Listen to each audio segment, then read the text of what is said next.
Gentlemen, boys and girls, welcome to episode 102 of A Wild Podcast Has Appeared. I am one of your hosts, Jim Viscardi, and as always, I am joined by Megan Peters and Christian Hoffer. Welcome back, everybody, for another week full of Pokemon goodness. You sound so joyful, Hoffer. Well, you know, it's Monday morning. Before we do anything else, I need to give a shout out to all the small children that I know who apparently listen to this podcast. That includes my nephew and apparently all the neighborhood kids. Nice. So, you know, thank you, assorted children under the age of 10 who listen to our podcast. Keep it clean, Christian. Keep it clean. I'm not the one who has dropped the last F-bomb on this show. Just for the record. This is a show by Pokemon fans for Pokemon fans. We talk about anything Pokemon related. It's you will get a little bit of everything here, which is great, because if you like the trading card game, we usually have some stuff there for you. Lately, it's been a bit. If you like the console games or the mobile games or whatever, there is something here for you. This week, we have a great show planned for you guys. We're going to shake things up a little bit as far as how we normally do some things in the show. Obviously, we'll start the show off with some news, and then we'll jump into just some topics of interest of things that are happening in conversation. So let's start with the Pokemon anime. Sobble finally did it. It's only a matter of time. He evolved in Pokemon Journeys. Woo! I thought we were going in a very different direction there for a second. What? Jim? He ditched to go to join Ash. That would have been a great situation, but unfortunately not the case. Sobble has evolved in the Pokemon anime in Japan. Obviously, the episodes are far ahead of where we are here in America. Sobble has evolved. He unfortunately just evolved into a Drizzile. He was really hoping to skip that step and go straight to Inteleon.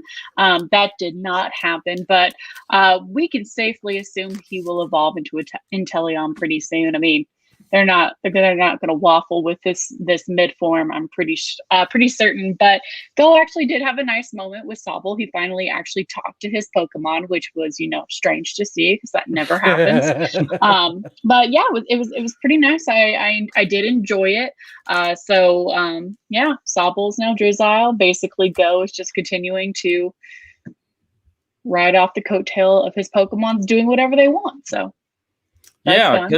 I do like the fact that they provided a in-character reason for this Pokemon's emo phase. He's upset that he is not an adult.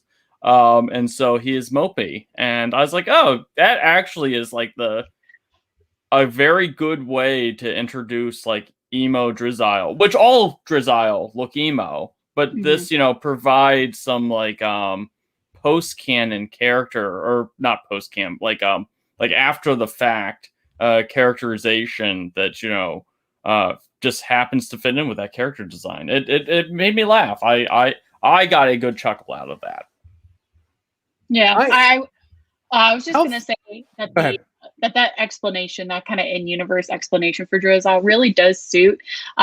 Because they've kind of given that characterization already to, how we had Score Bunny to, Reboot to where we are now, wanting to just be super eager, super anxious, super energetic. That's kind of how that Pokemon is characterized. Now Sobble's kind of like the emo MySpace kid that, we knew back in 2008. And if you were born after 2008, just look up emo MySpace pictures and you'll understand what I'm talking about. But I think it's a good thing that they kind of did that. I'm curious to see what kind of characterization they'll give to Grookey as that Galarian starter kind of, moves toward through its evolutionary tree. So I mean, he's easily going to be like the fun party one. Oh, absolutely. He'll be the guy shaking maracas and everything. So yeah, we will definitely see. Absolutely, yeah. So that's going to be that'll be fun to see. So I guess how many batches left do we think until we get here? I guess for Netflix, 2, probably. So we're still kind of in the confusion gray area about Netflix because the last episodes, right? Yeah, the last batch that they put out, Netflix in their press release called them the final batch of episodes for Pokemon Journey for Netflix in the US. So currently we're just operating under the impression that Netflix will release a new batch of episodes under like a different name, you know, just kind of like Pokemon Journeys re-energized or something stupid like that. just as a way to kind of like remarket the situation. So we haven't been told anything about that yet, so we're still kind of flying blind at this point. We kind of have no idea of when the next episodes will be coming to the US Netflix account, but in Japan they're still going strong. We're still getting episode titles and synopses, so it doesn't look like there's any kind of winding down of this anime yet overseas. So as far as the States go, we're still kind of learning. Yeah, well, you know, they still have to, you know, I think that the next big step for the anime, and we won't find this out until late summer probably, is when the Diamond and Pearl stuff starts to ramp up. How Ash and you know, how the series kind of handles that, because you know the games are going to be spending late 2021 and 2022 in the Sinnoh region. So it'll be interesting to see how they handle all of that, because the last time we did the last time we had a remake game, they basically didn't address it really at all. X and Y kind of had the side stuff, and that was literally it. Like they had a couple of specials where they're like, oh yes, Groudon and Kyogre have primal evolutions now. Mm-hmm. And then they gave it a thumbs up, and that was then that main character showed up to go and beat up Ash in one of the stupidest finales of a Pokemon League that I've ever experienced. Mm-hmm. It was awful. Just the worst. Yeah. I mean, I assume if anything, we will probably end up having maybe some like Sinnoh adjacent stories, but it's not going to like delve into the actual like remakes themselves.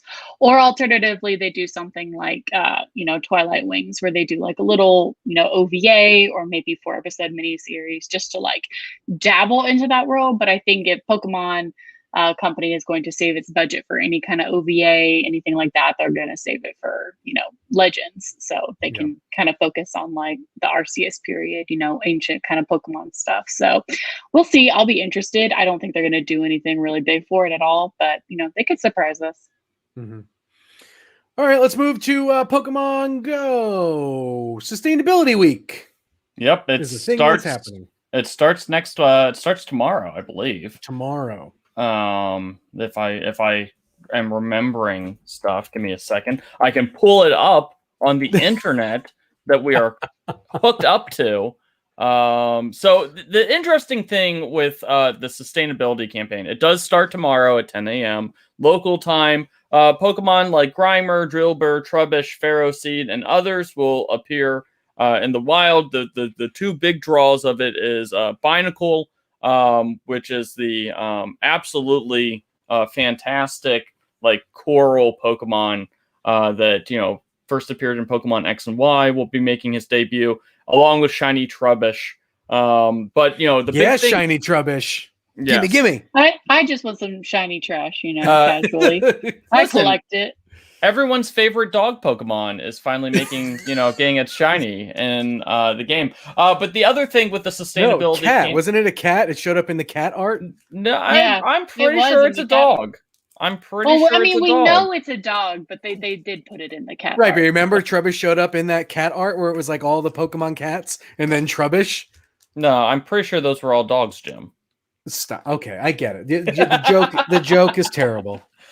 No, it's and yet hilarious. It's still here. Anyways, but the big thing that's going with the sustainability week, in weeks past, Niantic has always done this like sustainability stuff. Usually they've like organized some big like, oh, everyone pick up trash. They've done these like community like focus, like teamed up with various nonprofits and stuff like that. Because the pandemic's still going on, they don't want to do that this year. So instead, they're encouraging individual acts of sustainability. And there's an entire campaign in which if you take a picture of yourself, like picking up trash or planting a tree or volunteering, and like there's a hashtag that you use, and the more people who do that, you unlock various bonuses in Pokemon Go, which is a interesting concept. We have not often had we haven't often had a social media campaign being used to unlock various bonuses in Pokemon Go. We've had a couple of little things that are kind of like adjacent to that, but this is the first time that we've had like a direct like hashtag campaign in like impact Pokemon Go. So that's kind of the interesting thing there. We'll see how it goes. The bars are pretty low, to be honest, but we'll see how it goes. Nice. What was the thing that I was gonna ask, because I think the other thing too, I think was a story that we just wrote. Speaking of Pokemon Go, Team Rocket gone. Yes, for the last 10 days they have disappeared. And with that, it's been basically there's been some sort of issue involving occasionally when you try to like battle a Team Rocket grunt, the game will freeze up, and so they removed the feature from the game entirely. That was 10 days ago, and Niantic has not provided any context or anything like that at all. So that's been really, really weird. And yeah, it's been going on for 10 days. It's kind of screwy.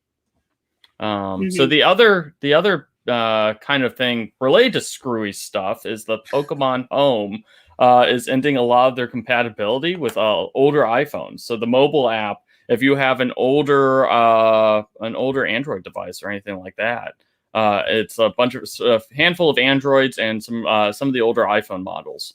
I was thinking it was going to just be like some of the older like Nintendo devices, not thinking, right, oh no, duh, it's not that. It doesn't even work on those anymore. It works on like older actual phone devices, which makes sense.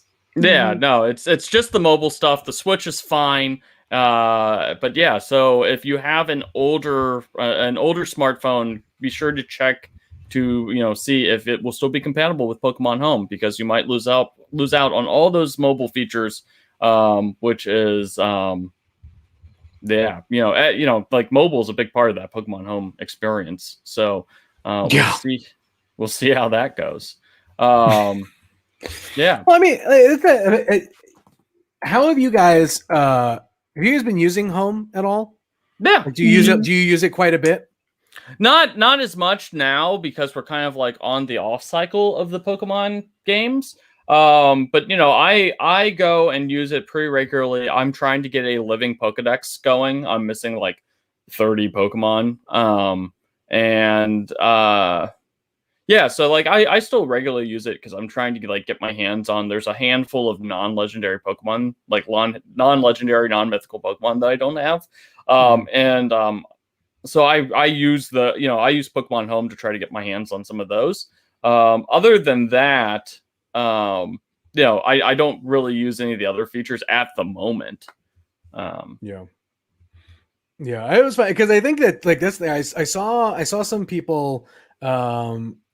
I mean, like, people are always going to complain about stuff, right? But also at the same time, I think people are like, well, like, they're making us pay for Home, and I don't really have a reason to use Home. And it's like, well, I mean, you're paying for like the convenience of what Home offers. Yeah.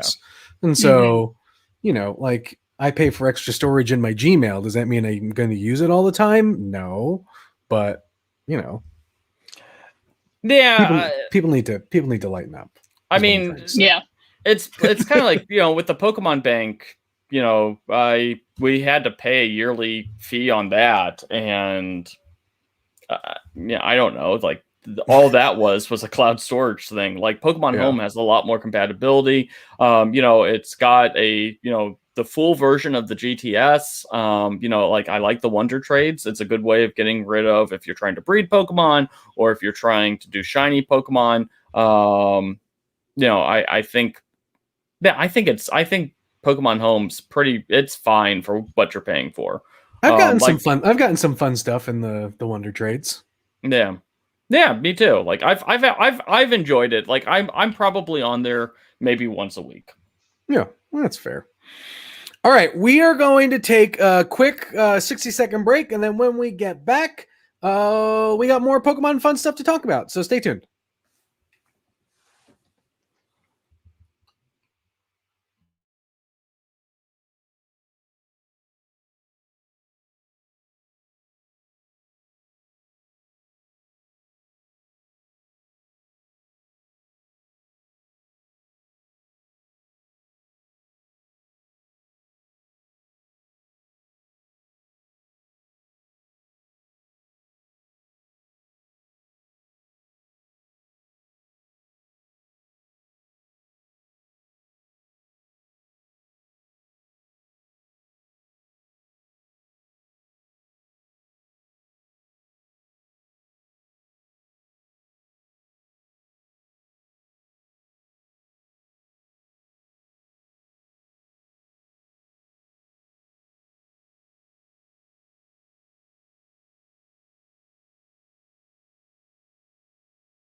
Okay, folks. This one, I'm excited to see where this conversation goes because it is it's honestly not necessarily a topic that I had thought about for a while until Christian brought it up. Pester balls. Cruel or just? I mean, they're cruel. They're 100%. They're 900% cruel. You're punishing a Pokemon for existing. That's it right there. So this go ahead, Jim. Please. No, I was going to say lead us with their context here for this. Well, no, I was going to give some context for what Pester balls are, but I'll let you go for it then. So in the original Pokemon Snap, I'm ready. I'm waiting for you to save something pro Pester Ball so I can throw Pester Balls at you. In the original Pokemon Snap, there were several items that you used to try to manipulate Pokemon into doing certain things. With the context being, in Pokemon Snap, you were in their natural habitat, observing Pokemon just doing what they do. And so you could throw Pokemon apples. You can also throw Pokemon Pester Balls, which Pester Balls basically gassed Pokemon. To be clear, you were throwing balls filled with gas at Pokemon. It was like you were pepper balling. You're pepper gassing. Is that see? Okay, here's the thing. Now, the reason why I thought that they were more like scents, right? Scent with the T, like musk or whatever to attract said Pokemon, not necessarily, It's specifically a noxious Pokemon repellent that can knock out or stun Pokemon. That's the entire thing. You are literally attempting to you're gassing them. Yeah, that's exactly what you're doing. So Geek Life Live in the chat, Jim's thinking he's tossing them a blunt ball. It's like no, we're the gas that we're giving you is a pleasant gas. No, it's called a Pester Ball for a reason, Jim. In new Pokemon Snap, they're doing the media blitz and the lead up to the game, and they confirmed that they have done away with the Pester Ball, which we knew already, but they confirmed it, and they basically said, the director of the game said in so many words, that the reason why was this is kind of cruel to Pokemon, and so we have Fluffroot, and you can now choose to throw this harmless, and they've have gone out of their way. I'm surprised on how resolute they've been. It's listen. Fluffroot is weightless. It cannot harm a Pokemon. So you can peg the Pokemon as much as you want with the Fluffroot, and it won't actually injure them. With the implication being that, we kind of realized with Pester Balls, we were doing something awful with it. Yeah, exactly. I mean, come on.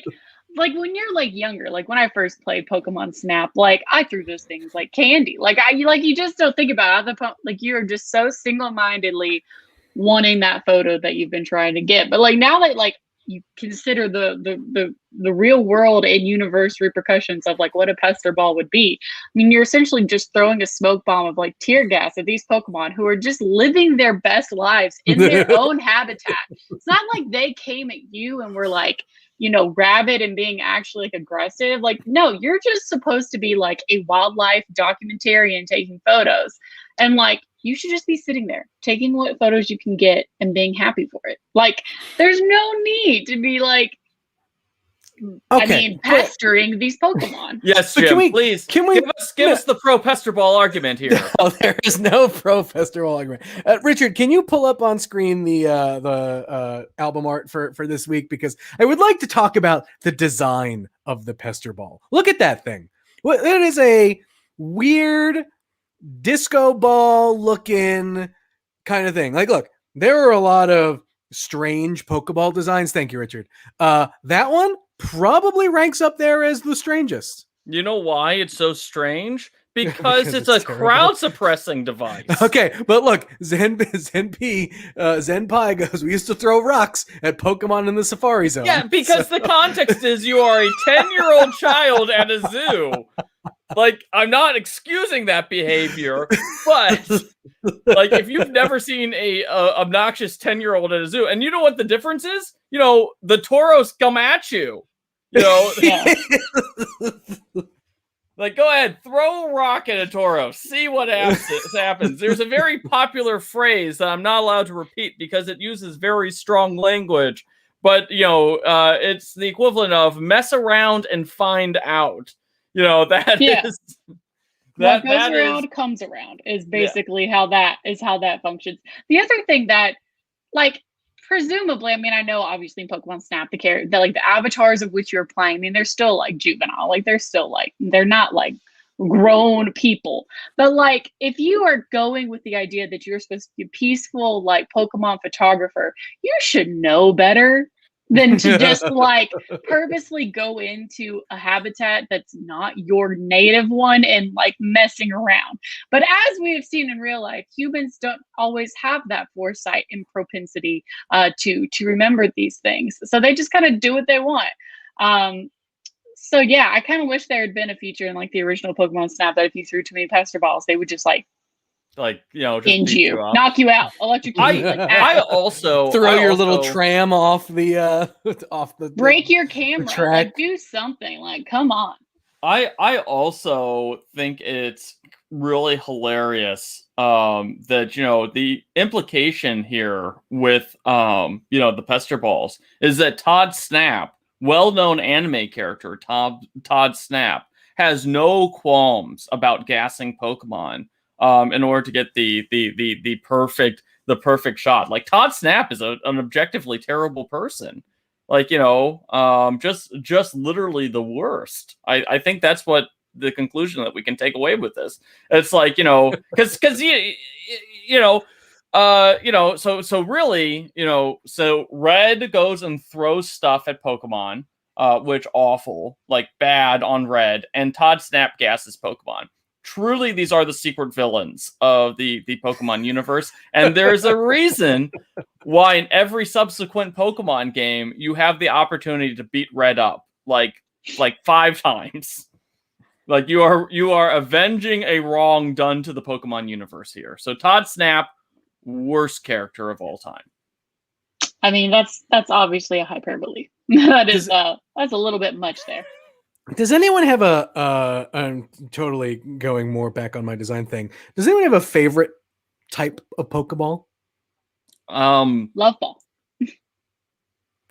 That's a good one. I think the only ball that may be uglier than the Pester ball is probably the luxury ball. Yeah, that one really gaudy. That one is gaudy and gross. You don't like pearl overlay on your Pokeball? Like, I've always imagined, like, that's the only way to, like, the luxury, let's see here. I actually can't remember what the luxury ball looks like. because I'm misremembering it with the Premier Ball. Oh, the luxury is the black one. I actually don't hate that ball that much. Which ball do you hate worse? I don't know. I don't really think about this. I don't dislike the design. It's weird, but at least it like stands out. It's kind of like my initial thought looking at the luxury ball. It's like, oh, okay. Like I know what ball I'm throwing. I instantly, like, oh, it's got like a distinctive design. I'm not going to say it's a good design. I just don't understand why the Master Ball has to look like a shiny Tentacruel. I mean, why not? It's just, why does it have the pink dots on the side? I like the net ball. I think the net ball's got a pretty cool look to it. I like the color. I like the cross, kind of stitching on it. But I didn't realize there were as many as there were. There's so many now that I'm looking at them. I'm just like, oh, there's a lot of them. So many of these. Okay, well, Calder 27 in the chat going, it's supposed to look like Mewtwo. How? How does that look like Mewtwo? I get it, but also it looks more like a Tentacruel. So true. I've always associated with Tentacruel. I don't. Okay. I got nothing. I've never given any thought. None of these Pokeballs are supposed to look like anything, so I've never. I do agree with Calder. He says that Beast Balls are also a great design. Those are probably my favorite. Then again, the thing with the Beast Balls is you have to remember that they were designed like 15 years after all the other Pokeballs were designed. I don't think that a lot of thought was given to these, a lot of the Pokeballs. I just don't think that a lot of thought was given to them up until recently, because they are like little, they're like 10 pixels on the Game Boy. So who cares what they look like? But the Beast Ball, I feel like that was like the first one which had like a really distinctive design, which makes sense because they have an in-game use. I mean, all the other ones are just like, there's mechanical differences, but you never see them again after you chuck the ball at them. I do like, I will say that one of my favorite things about the newer Pokeball designs is not the Pokeball designs themselves, but when you throw the Pokeball, there's a unique animation that comes with them, like the net ball, the quick ball, and stuff like that. And then in the newest games, and I think they did this in the older games too, is when you throw out the animation, you throw it out, they keep that animation. So when you throw the net ball out, they show the little net animation. But that's actually why I like using most of the newer Pokeballs over like an Ultra Ball or a Great Ball or anything like that. But yeah, so. Well, Jim, you just robbed me of one of our future conversations. So thanks a lot, you jerk. Have you just been looking at it? God, those Pester balls just look so. They just look so dumb. I'll be 100% honest. When we got our graphics for this episode, I was like, "What is that?" I was like, "I didn't even know what it was." Yep. So see, there you go. All right. Oh, I'll tell you, the only one, the last one is the quick ball. Looks like a superhero ball, basically. Is what I look when I was looking at that one. But yeah, that was some fun. I see a lot of people liking the Dusk Ball in chat, the Lux Ball. It's all right. No, I had something else to contribute to this conversation, but I totally forget it. So I'll save it for a future episode, and we can have a real discussion about this that takes up the full 10 minutes. Anyway, Christian, who's coming to Pokemon Go finally? Yes, Kecleon. It's happening, people. Finally, that useless Pokemon that no one cares about, other than the fact that it's not in the game, is coming to Pokemon Go, so we can be done with the conversation forever. So wow. I guess I'm getting my opinion out of the way now. So Kecleon, Kecleon is the chameleon Pokemon. It's best known for it has in the main series games, it has the ability that when you it gets hit by an attack, when it gets hit by an attack, it changes its type to whatever attack it hits. Basically, thus reducing the damage it takes. It's actually kind of a useful ability. Not that useful of an ability, but whatever. When they released some new details about Friendship Day, which is another upcoming mini event that Pokemon Go is doing, somebody noticed that Kecleon's face was actually hidden in the graphic. So it seems that Kecleon is finally coming to Pokemon Go. Now, here's the thing about Kecleon. In Pokemon Go, because they don't have abilities, Kecleon is useless. There's no discernible reason. The chat's revolting. They also don't like Kecleon. Well, it's just like it is a Pokemon that exists. And that's like my main issue with Pokemon Go is that in the games, and I'm not saying that like Kecleon is going to win any like video game championship series, but he had a novel ability. He's basically that generation's version of Sudowoodo or Snorlax, as he is a Pokemon that exists to like prevent players from moving before they get a certain item. And it's fine. It's fine. But like no one gets why Niantic has not had Kecleon in the game, because there's literally no reason for it. It's just so bizarre, but it looks like it's finally happening. So, Jim, what are your thoughts about Kecleon? Are you looking forward to getting this Pokemon that you probably didn't even know was missing from the game? One, I did not realize it was missing in the game. I thought Kecleon was a regional exclusive in anything, and so I guess I'm excited to get a Kecleon. I mean, I honestly couldn't care less. I mean, like it is just like a weird colored ability shifting lizard that has no focus or purpose in Pokemon Go aside from completing your decks. But it's a pretty cute looking Pokemon. If they brought in the anime shiny version, like I've seen people saying in the comments, I would be more interested.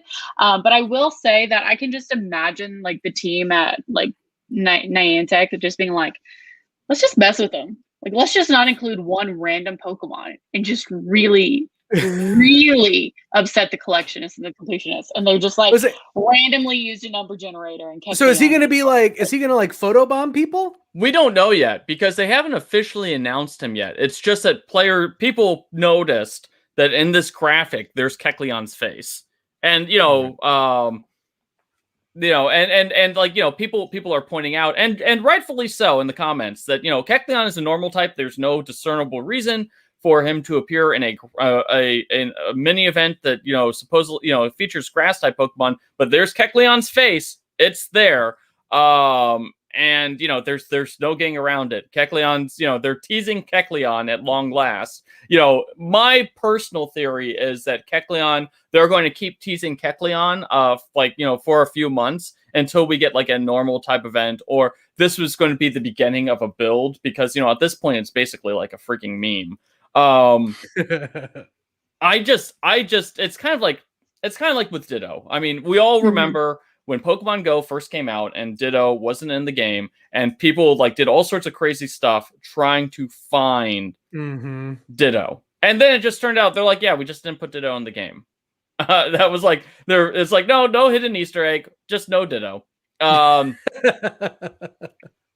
And so I think that, Kecleon was kind of the same thing, where it's just like, we don't know really how the best bring in Kecleon, because Kecleon is very dependent on its ability. And so, but there are plenty of Pokemon in Pokemon Go that are totally useless that no one's ever going to use anyway. So this is why Kecleon's exclusion was so weird. And they did the same thing for Spinda for a while, because in the main series game, Spinda always has a different pattern. And so the big thing is, every Spinda you catch is unique. And then they're like, yeah, we're not putting Spinda in the game. And then they're randomly like, oh yeah, we are going to put Spinda in the game. He's going to have 10 different patterns. And that was What? Aren't you, don't you like how we came up with, bridging the gap there? And everyone was like, why did you wait like a year for this Pokemon to show up if that was going to be your solution? And so I'm really curious if they do something with Kecleon. I also, there is a website, and I'm not going to name the website by name here because I'm going to engage in some very light trash talk, that like literally every event, they're like, I think Rivals Week is a good way to bring in Kecleon. Like, I think Sustainability Week will be when we first seen Kecleon show up, and they've been like, for like 96. Like, I at this point, like, if not for the fact that, their website is basically like, let's throw as much stuff against the wall to see if it fits, I would think that it was like a running joke of theirs. So I'm very glad that is going away. The speculation is finally gone. I'll just say Kecleon is just a really weird hill to die on for Niantic. Like, it really is. Like, okay. Yeah, they've been fine. They've been holding it back for like 3 years. Like, it's really, really bizarre. When you take a look at like what Pokemon they have struggled with, it always cracks me up. It's like Clamperl. Clamperl's another one where it's like, we don't know what to do with branching evolutions. It's like, and it's like, you literally had it as a core part of the game. It's like, we don't know what to do with this Pokemon that uses, various items to evolve. It's like, how? What is going on? It's like, Clamper, like Nincada is another one. It's like, Nincada, we don't know what to do with that. And it's like, and so they just like keep them aside and like don't really do anything with them. And it's just so strange and a little sad. But the list of Pokemon that are missing from Go are it's pretty small. It's really small at this point, right? Mm-hmm. Yeah. So. Yeah, it's this is the last Hoenn Pokemon. Like 4 years after the Hoenn Pokemon were introduced, that's been released. So that finally completes the Hoenn Dex. And then I think we have I can't remember if we have all the Sinnoh Pokemon or not. Missing Pokemon in Pokemon Go. But I know the list. I know the list is small, and so it'd be interesting to see how they approach it. Yeah, we are still missing a couple of Sinnoh Pokemon.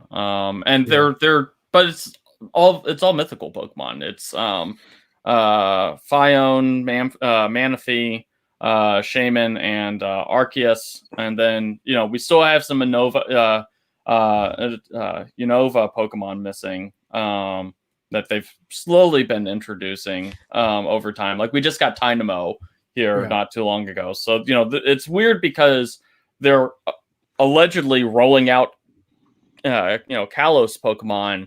But we still have some Gen 5 Pokemon that are still like in the process of being introduced. So I don't understand any of this. I know Arceus was like in the loading screen art for Go, but do we really think they're gonna put him in the game? I'll be interested. You want to catch Pokemon God? Here you go. Right? Like, there's no way. Like, if there's one Pokemon that they cannot put in the game, it has to be that one. So let's actually talk about the. No, Megan. The last Pokemon they're going to add is Ash Ketchum. No, the last Pokemon they'll add is Arceus, and then he will create Jim, do not make me and Megan have another like tribal council to vote you off the podcast. Because comments like that's how you get kicked off the podcast right there. Oh, come on. That was a good one. I made myself laugh really well. Oh man, like no, the whole Arceus. Okay, so Arceus, there's no way he's coming to the game. Well, okay, so the entire he's in the loading screen is mainly there are some brushstrokes in the digital loading screen that vaguely resemble Arceus, and it could be an Easter egg. Like I can see the resemblance. Like I'm not going to say it doesn't. It looks just like him. It doesn't look bears resemblance. It bears resemblance. No, I stand by what I said. My words are accurate. Yours are not. Megan, break the tie. Is it him or not? I mean, I'd say it's him. I mean, but no, it's not him. It looks like him. It's kind of like when like Jesus appears on your toast.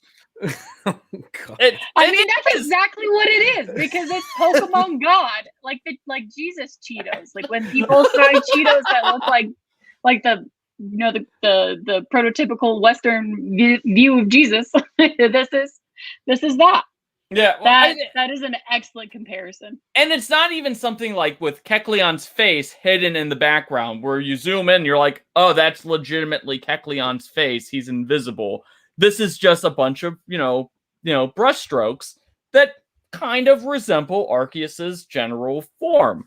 So the proof is not really in the pudding, unless you believe that looking at pudding causes random shapes to actually look like Arceus. It's just, we have to, I feel very strongly about stating facts here. And there's nothing that says that Arceus definitely has appeared in a loading screen.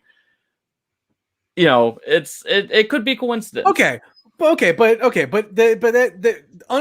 unrelated to the point of will Arceus ever make it into the game? And there's he will. They're going to when they're going to release him? They're going to release him when Pokemon Legends Arceus comes out. No, I don't think so. You don't. Oh, they definitely will. They definitely will. Or I like the idea in the comments, somebody has said that they might, end up putting Arceus in there as like an unbeatable raid. Like when Mewtwo first appeared, like you couldn't actually like really beat him very well, like in it Sword and Shield? Oh, and the Sword and Shield raids, the max raids. Yeah, the Sword and Shield raid. Yeah, the Sword and Shield raids where you couldn't actually get Mewtwo. Like you would just be like, oh, there he is, and then eventually, put him around.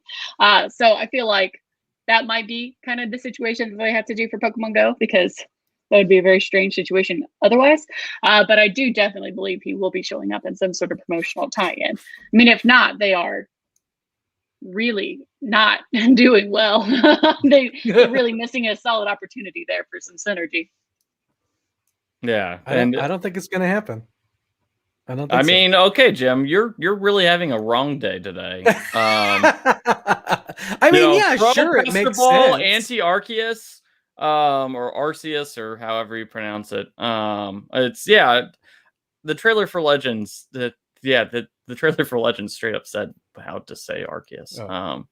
Anyways, we're not going to get into another pronunciation argument today.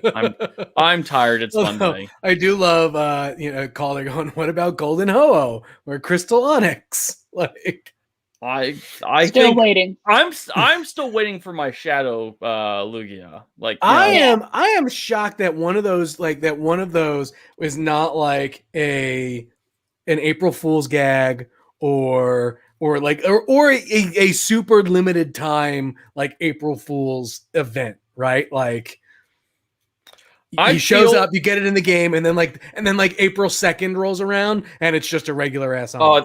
People would riot, Jim. They would literally riot. No, I do think that because Pokemon Go does the costumed Pokemon, I think some of those stuff, some of these like alternate colorings, like these weird variations that we've only seen in the animes, I think they're more likely to appear. But that's just my 2 cents there. Like I think that stuff could certainly appear in Pokemon Go. If they have Bowtie Lapras coming up, why not? Anything's possible. That's true. All right, Christian, give us the Pokemon fact of the week. This week's Pokemon PokeFact of the week is one of the weirder ones I've read, just because it's so bizarre. Moltres apparently is like the Groundhog Day, is like the the Groundhog Day of Pokemon. When Moltres appears, that is a sign that spring has come. Apparently, Moltres is a migratory bird, and according to the Super Smash Brothers series, which is like the really funny thing, like according to Super Smash Brothers, when Moltres arrives in the sky, spring is coming soon. And it's like, is that because he's like superheating, like the atmosphere, like by his presence, like? There's so much I just don't get about, like, and this is something that has come up in multiple Super Smash Brothers games. Like maybe in that universe, maybe in the Super Smash universe or the multiverse, however they collide. Weird. That is the truth.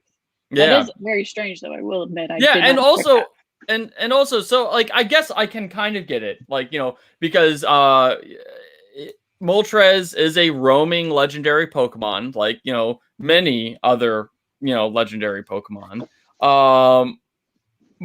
And so like I think maybe, but no, it doesn't even make sense in that context, because when they first brought this up in Super Smash Brothers, Moltres I don't think was a roaming legendary. I don't think. I'm trying to think if the timeline works out or not. I don't think it does. Okay. Well, here's a tiny factoid that kind of makes a little bit of sense, right? So in Silver, this legendary bird Pokemon is said to bring early spring to the wintry lands it visits because it's so hot. So it is so warm that it is basically, to wherever it goes, it's saying, "All right, winter, you're out of here. I'm here," and it's about to get warmed up. So there is the tie-in. I missed the Silver Pokedex. Yeah, it is literally the only one out of all of the games. Oh, I guess no, I guess it's in Diamond and Pearl. One of the legendary bird Pokemon said its appearance indicates the coming of spring. But like even then, like that doesn't necessarily make sense. The Silver one. Yeah, so it is literally Moltres causes global warming and thus an early spring.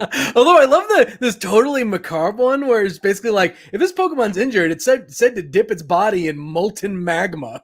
Like, what? Oh, it's because it's primordial flame, so it makes sense in that context. Only from flame, since it came from flame, to flame it must return. I don't know. I wish we could have like a do-over of some like the mythology of these Pokemon. Like if there's one thing that going through the Pokedex like week by week has taught me, it's like we could really have like a lot of fun with some of these Pokemon, especially just like lean into some like the weirder aspects instead of like like I don't know, like it's just kind of like Tauros is like he has 2 horns on his head. It's like, we know that. Like, give us something cooler. Like Vaporeon shoots water from its mouth. We've seen that. It's in every freaking game. That's what Water Gun is. It's like there's just so many lame like Pokedex entries that could just be so much cooler. Like I don't know. Like hire me to rewrite some of these Pokedex entries. I will bring the proper weirdness that these Pokemon allow.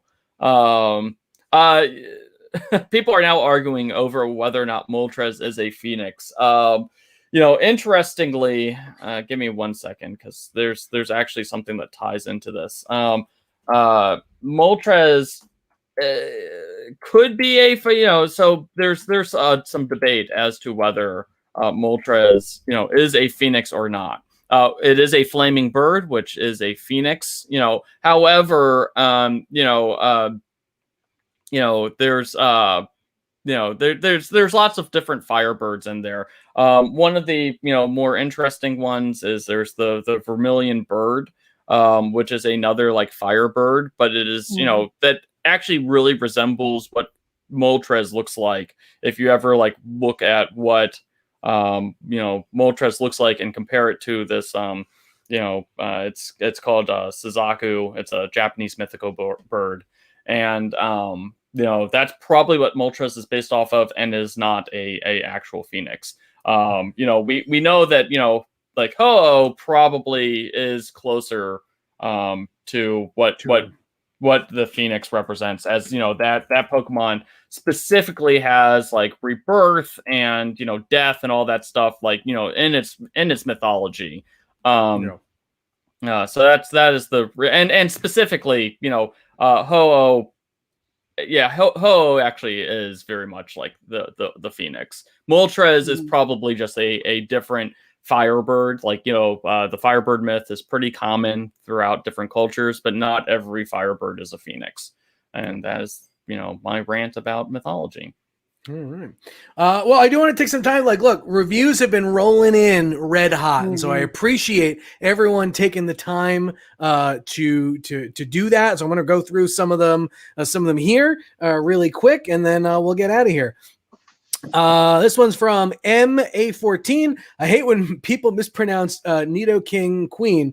My friend mispronounced the name of the Nidos, and I told him I bet no one pronounces it like that. And then I heard it on this podcast. I cracked up. Thanks for the Daily Go news. I hope I get shiny luck for leaving a review. I hope you get shiny luck as well. It's very clearly Nido. It's very clearly Nido King and Nido Queen. I don't know how else you would say that, but that's it. We're not just going any longer than that. Let's see. This one's from JCalHo10. Amazing podcast. This has been by far my favorite podcast to listen to while at work. They are a hilarious trio and look forward to the new episode each week. I love the Pokemon fact of the week. Keep up the great work. And I have to say, on a side note, not a big fan of Bulbasaur. Geodude is cool though. Had to get that Bulbasaur dig in there. That's fine. I mean, when did you leave that review, Jim? Had to do it. Here we go. Another one from Green Illusion 05. No t-shirt, just a review. I'm a genuinely new Pokemon fan who came in with the Go crowd. Let's Go Eevee was my first mainline game, and from that point on, I was hooked. This podcast was my first gateway into the larger Pokemon world, and it has been such a joy to listen to you three every week. You have great chemistry, and your tangents and relentless taunting of Jim are the highlight of my day. Jim, as a massive Inteleon fan, I appreciate the struggle of defending an unappreciated Pokemon like Geodude. Bulbasaur is great, as is Vaporeon. Scizor is objectively better than Scyther, and Go's capture of a poisoned, half-fainted Suicune basically actually makes sense based off the games. I would recommend this to any Pokemon fan. Keep up the good work. Thank you, Green Illusion 05. And the last one is from Zephyr Wind Spirit. 5 stars for a random find on Pandora Podcast. Hey now. I started listening to your podcast backwards from 101. Zephyr is a brand new listener. Welcome, Zephyr. And I am highly enjoying what I've heard so far. Finishing up episode 100, and I'm about to start back from the beginning. I've been a fan of Pokemon since I was 13 years old and starting off of Pokemon Red and Blue in the long past. My only complete Pokedex on game is Platinum. My favorite Pokemon is definitely Lugia, but I'm definitely a Dragon-type lover. Keep up the great work. Zephyr. Heck yeah. Welcome to the team. Yeah. There we go. All right. Well, there it is. Another week in the can. Thanks for everyone who watched. You can watch us live every week on Twitch, 12 noon Eastern, 9 a.m. Pacific, 5 p.m. over the pond. And otherwise, find this podcast wherever podcasts can be found. Look, someone found it listening to Pandora's podcast stuff on random. I'll take it. That means that we're getting into circulation more. Anywhere, you can find the show anywhere podcasts can be found. So, like I said, the best way if you're looking for ways to support the show, obviously follow at Pokemon Pod CB, retweet anytime we go live, or we share a whole bunch of Pokemon news there. But also to just tell a friend, and like I said, like everyone else who has done already, leave a review. It's one of the best ways to help support the show. We appreciate every single one of you guys, and we look forward to talking to you guys next week. So see you all later, folks.